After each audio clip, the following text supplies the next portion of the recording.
Rinkrats, Rinkrats, we're all so excited. Rinkrats, what's going on? We're fired up, and we're going to tell you why. Season 8, Episode 25. The Blackhawks just signed Oliver Moore and Sam Rinzel. Happened hours ago. And Jimmy O'Malley said, let's pod. And Sean and I said, okay. Let's do it, guys. Yeah, sounds awesome. Sean, I'm the king of good ideas. Great ideas. Sean, real quick, what hat are you wearing? The Akron Rubber Ducks. They're a minor league team. I'm wearing it because my niece, Grace, happy birthday, Grace. Happy birthday, Grace. Loves the color yellow, and she'll be 4. Oh. So awesome. Uncle Shawnee, her favorite, got to wear a yellow. Love it. Well, great. Excellent. Jimmy, how excited are you right now? You called this podcast. The Blackhawks have signed 2 Minnesota Golden Gophers. 2022, number 32nd overall, Sam Rinzel, defenseman, and 2023, number 19th pick in the NHL draft overall, Oliver Moore. What does this mean? It's coming, folks. 25, by the way. Fine, 25. 25th overall. Sorry. 2022, 25th overall. So excited. I get my numbers wrong. I know I'm getting his number 6 jersey, though. That much I know. Jimmy, how excited are you? This is extremely exciting. I think this was something a lot of Blackhawks fans were hoping would take place this season with these 2 young players. For me, the hype for Oliver Moore just shot up when he had a really good World Junior Championship performance. Yeah. David Carl loved him on the penalty kill. He was all over the ice. I think this is back-to-back gold medals for him on United States roster, and he has unbelievable speed. I mean, this guy skates so fast. I don't think people in college hockey could really keep up, even his own teammates. I think this speed is going to immediately translate. Do I think he's going to be in the NHL next year? Probably not to start. I think he's going to get the Nazar treatment, but seeing him in the NHL at the end of this year, getting him 7-8 games is going to be very exciting. Mm-hmm. I think the biggest thing for me, and read Sean Fitzgerald's article. It came out today. He talked briefly about these 2 signings. He mentioned the Minnesota coach's comments about Moore, who, even though he had a pretty solid sophomore year, he did struggle at times. But I think the biggest comparison I would say is kind of compare it to Nazar's NHL output this year. He's like, his eye test is great. You watch him, he's like, wow, this guy is a skater. This guy's a hockey player. Yeah. It's just not translating in the counting stats right now. And the biggest thing I think of when I think of Oliver Moore, I listened to Daily Faceoff, I think just a week or 2 ago. Whoever hosts Coach's Corner, I think Oliver Moore came up. And the biggest thing he mentioned is that the college teammates he has right now aren't fast enough for him. Like, he'll carry the puck into the offensive zone, get behind the net, and when an NHL player does that, it's usually a back pass in front in the slot for a guy open. And he'll do that, and none of his teammates are there because they're just not fast enough. Yeah. I think the point production this year, which matched his point production last year in University of Minnesota, I think it was depreciated just by getting goalied and having teammates that just plainly weren't fast enough for him. I'm really excited about him. He was the fastest guy in the draft in 23. He was a guy that Kyle Davidson was doing everything he could to trade up for, and he didn't have to. He was supposed to go. Some people had him in the top 10. Yeah, I saw 19. Yeah, I saw mock drafts of him at 11, 12, 13. The fact he fell all the way to 19 is shocking. And I think I think I don't understand how Blackhawks fans have cooled off on him. I think they look too much into point production in college and think that's the end all be all, but he's developed well. The scoring hasn't caught up to how good he is, but I think it's going to catch up in the NHL and probably AHL next season. Yeah, love it. No, very exciting prospect indeed. Just a flyer. NHL speed right now. And so he's going to blaze around, and I think as long as he can, he's going to pump in goals, but hopefully fill, maybe that defensive center specialist, like a real natural pivot, which would be huge for the team, which would be awesome. Now, his buddy, who the Hawks just signed, 25th overall in the 2022 draft. Sean, let's shift real quick to Rinzel. This is Big Ten Defenseman of the Year. So the Blackhawks now have back-to-back Big Ten Defenseman of the Year currently on the roster. and they're 20 and younger. Talk to us about Rinzel, Sean. Yeah, Rinzel might actually be the prize of the 2022 draft. Like, I know Nazar and Korchinski went, but Rinzel might actually be the prize. Like, reading about just him today, and there's a long form article about like his journey to getting to the NHL, just his development. I think Scott Powers, The Athletic, did it. I know I tagged it in my article. Everybody still says that Sam Rinzel hasn't even reached his potential yet. He's still scratching the surface of it. He's a right-handed shot. He's got great hands. He's got some offensive ability, and he's still like maturing. Like, his whole development plan was when he got drafted at 17, mind you, just his 18th birthday fell within the timeline of when you were draft eligible. He went back to the USHL to Waterloo for an extra season. I'm doing it too, buddy. I'm with you. It's hard to get the before he went to Minnesota for the 2 years. He was and he was also a part of the all rookie team his first year at University of Minnesota for freshmen. So people are saying that he could be better than Leshinov and Korchinski, who are already in the system. Like, this guy is the prize. And the Hawks had the ability to wait. Like, they had the ability to take their time with him. They knew the rebuild wasn't going to be overnight. So it's been 3 full seasons since they drafted him. Like, he played in the USHL and 2 at Minnesota before he came. And he's a big guy. And they said, what I read, I thought they said, and I know they said this about Moore for sure, consistency. They don't really have bad games. They're consistently about the same level. They're not going to dip below. You're not going to have many stinkers from these guys. Yeah.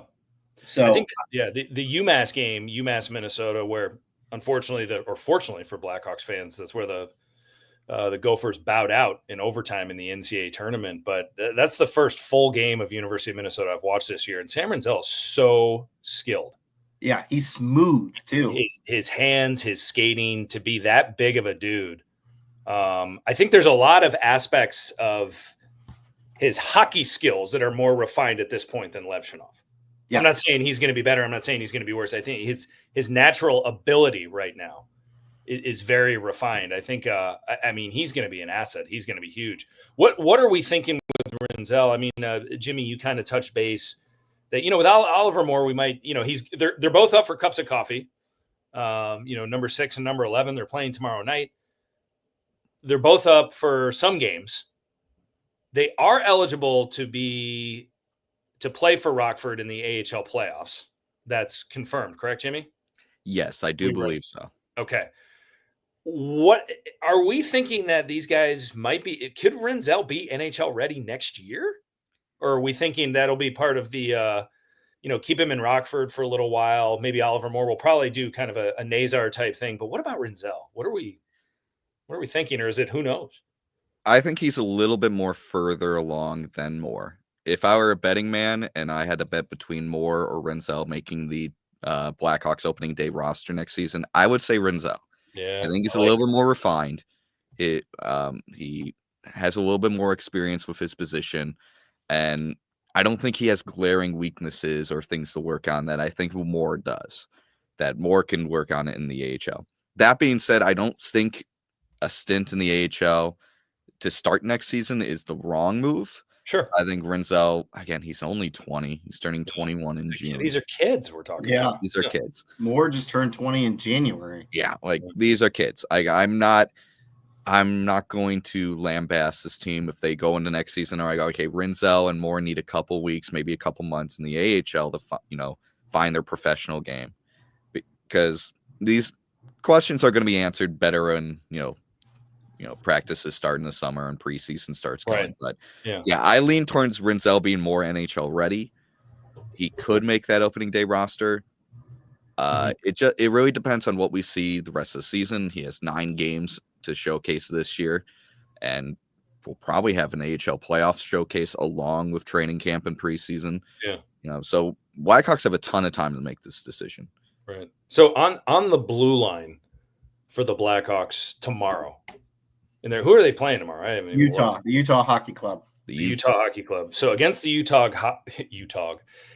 Hockey Club tomorrow, On the left side, you're going to have 23-year-old Alex Vlasic. You're going to have 22-year-old Wyatt Kaiser. You're going to have 20-year-old Kevin Korchinski. And on the right side, you're going to have 19-year-old Artem Levshunov, 20-year-old Sam Rinzel. And then who knows will Del Mastro be in the lineup? Maybe. He should be. And he's another 22-year-old. I mean, Connor Murphy will be the oldest defenseman at 32 in the lineup by 9 years. Yeah. It's happening, folks. Mm-hmm. And I wonder, Jimmy, if more come. So everybody's saying about Leshunov, like the reason why his game looks so much better in the NHL is just because of the pace of the game. Like Leshunov plays faster, and in the AHL they kind of muck it up and they tug and they grab and stuff like that. More, his speed is like his best asset. So I wonder if he's up sooner than Rinzel, just because you don't want to neutralize his best asset by playing in the AHL so much, because they don't really fly in the AHL. They fly in the NHL. I agree to an extent, but Rockford does have a very fast roster. I mean, Andreas Athanasiou's speed translated immediately for Rockford. Like he's nearly a point per game. So sure, AHL is a slower league, but Rockford can play a speed game and it won't affect his development or how he plays. Because Rockford's a fast team. They're one of the faster teams in the AHL. You know, they built their team to be like that. So I wouldn't be overly concerned about that worry. Yeah. Got it. Good call. Yeah. Well, this is very exciting. I mean, it's happening. But the other thing with Sam Rinzel is a rival. I mean, we're looking ahead now to the 2025 NHL entry draft. The Blackhawks are going to go with a forward. They're going to have a lottery pick. They're going to go premier forward. They have to. They need to have more skilled forwards in the pipeline.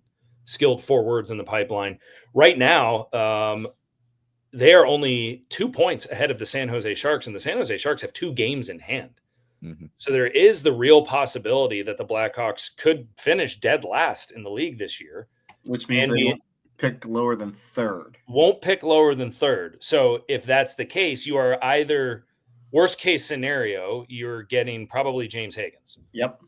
Who scored the game winner for Boston College the other night? Right. They're playing Denver tomorrow. I mean, he could be coming out of a national championship year. It's very possible.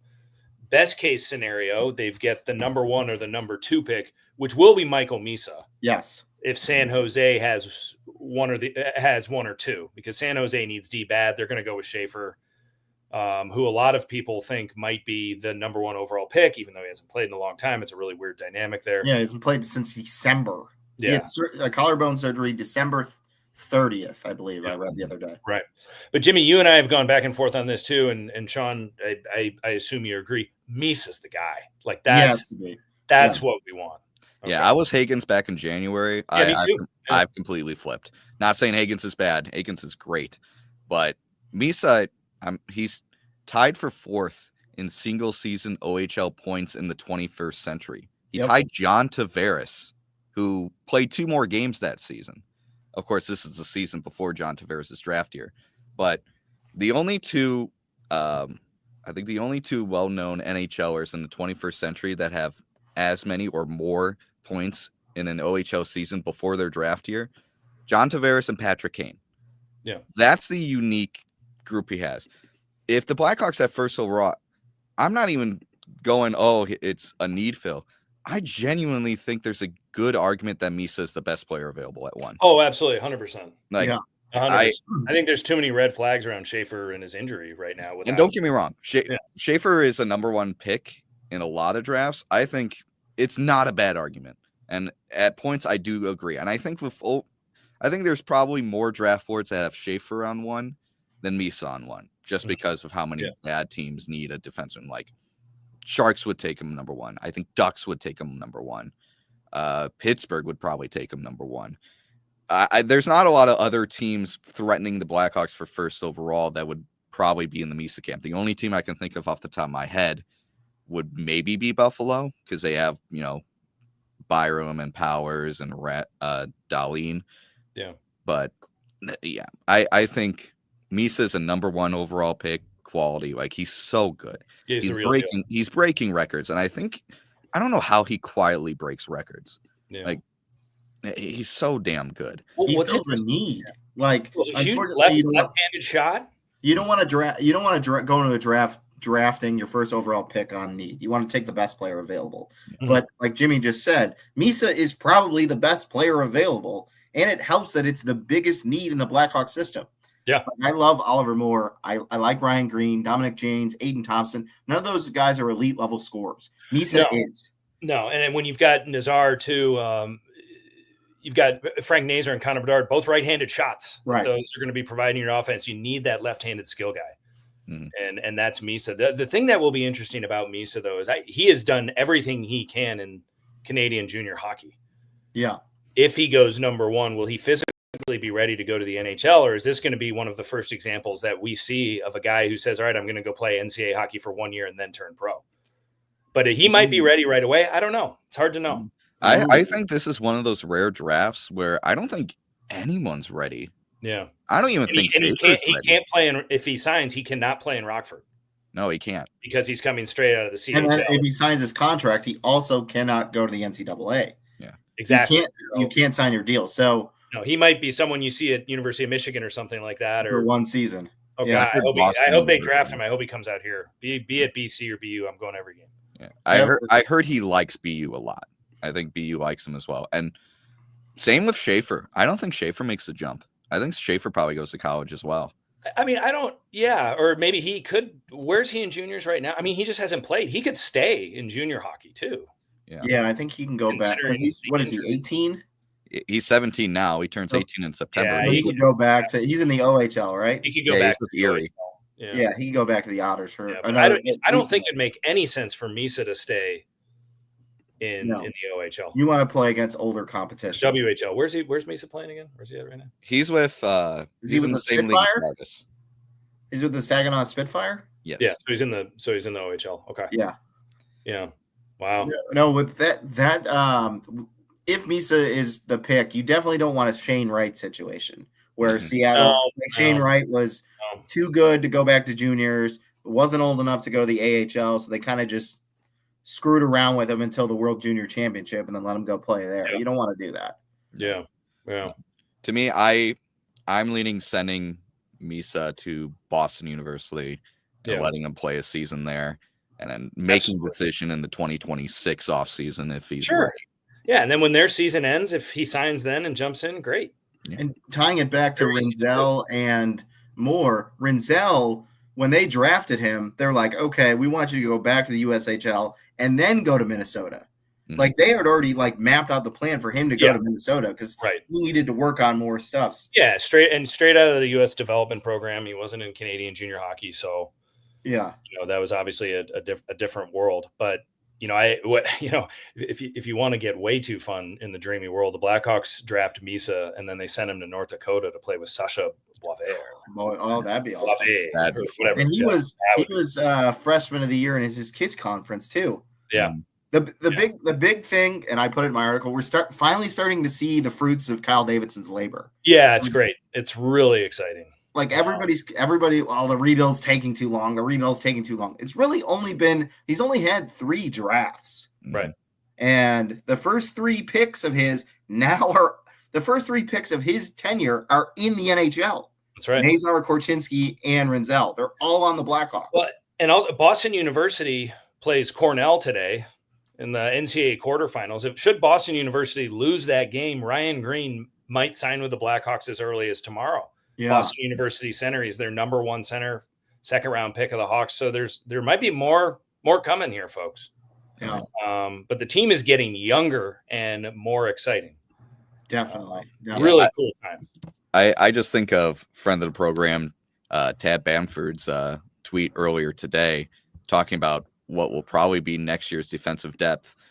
A first pairing of Vlasic and Levchinov, both of those guys over 6'2". Think of the second pairing of Ethan Del Mastro and Sam Rinzel. They're both over 6'4". Big guys. And can skate. They're huge and they're great. And then Korchinski being the shortest one at 6'1", 6'2" is insane. Yeah. If Korchinski's your 5th defenseman, if he makes the team next year, jeez.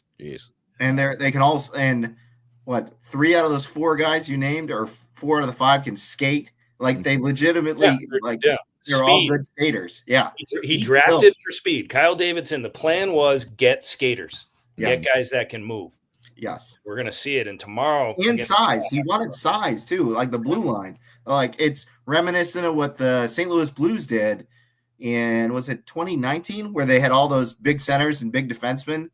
Like Pietrangelo was big. They had Ryan O'Reilly, who was big. Like everybody was big on that team. Yeah. I see, and this isn't saying they're going to win the cup. I never want to like put that pressure, but I'm seeing a combination of the 2019 Blues and the 2016 and 17 Pittsburgh Penguins, where they have big two-way defensemen that the Blues had, and then just really young, really fast forwards that those 2016, 2017 Pittsburgh Penguins. And I think like Rust and Sherry and Gensel, I see a reflection of that in guys like Nazar and Moore and probably Boisvert. Like I'm seeing this like combination of two incredible philosophies for building your roster coming together with this young Blackhawks team. And let me tell you, I'm stoked. And if you add Misa on that, you add that little cherry on top. Yeah, they're going to get a premier player in this year's draft too. And let's not someone who's a year or two away from jumping in. They still have they what, the 5th most salary cap space, so they could go buy somebody to fit into that group. Yeah, like, even if it's an overpay, buy a coach first before free agency. Buy a coach. Buy a coach, then buy a premier forward who can recruit somebody to come play with all these young kids. We got to get that coach thing figured out the second the regular season ends, or before free agency opens up. That needs to a premier coach needs to be an attractive part of bringing a marquee free agent or free agents here. Has to be. And somebody who like is an NHL coach, as Jimmy said in the previous pod, and you guys have said, but also somebody who can develop players at the NHL level. Because let's be honest with you, like Moore, Rinzel, Nazar, Bedard, they're not finished products. We're still smoothing off the rough edges on these guys. Yeah, I mean, as Jimmy has said it before, and my buddy Nick mentioned it to me this morning, if the Penguins fire Mike Sullivan, speed dial. Yeah. That's Jimmy's guy. That's my guy. I mean, that's the 2016-17 Penguins. Who was their coach? He coached their AHL team. He coached their speed and youth worked, and it led them to 2 championships. Sullivan feels like that puzzle piece that makes sense with this team. Yeah, and you wonder if Dubas is going to, because the Penguins don't make the playoffs this year, if he's going to be feeling a little bit of heat where he says, all right, easiest thing for me to do is to get rid of the coach.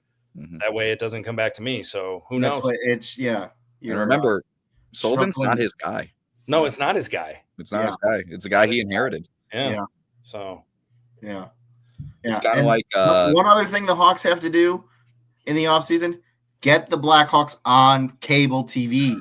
Yes. We want to watch this stuff, Right. Like this is like everybody should be wanting to tune in to Utah versus the Hawks tomorrow at 3, and the majority of Chicagoland can't watch it. Can't do it.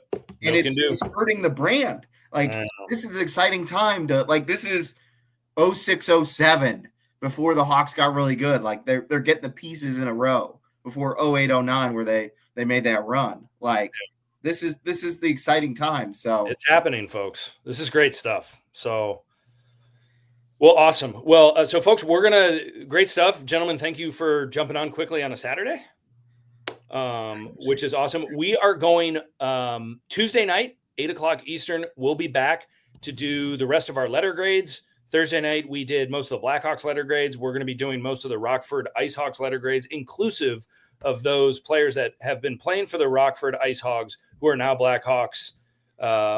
People like Levshinov and Frankie N, Korchinski, and others. So tune into that. Read Jimmy's article. Read Sean's article. Both great stuff, recent stuff.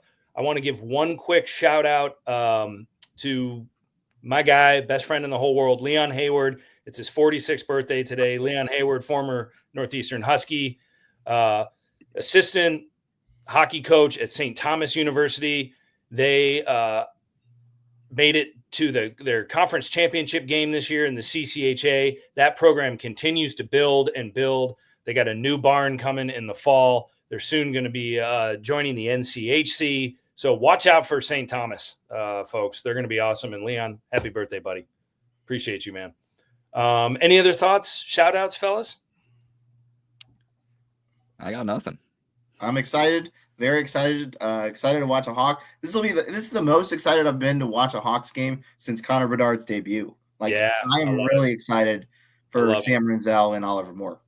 Yeah, it'll be great. All right, well, we'll see you all Tuesday night. Have a great weekend, and thanks again, fellas, for jumping on. Take care, everybody.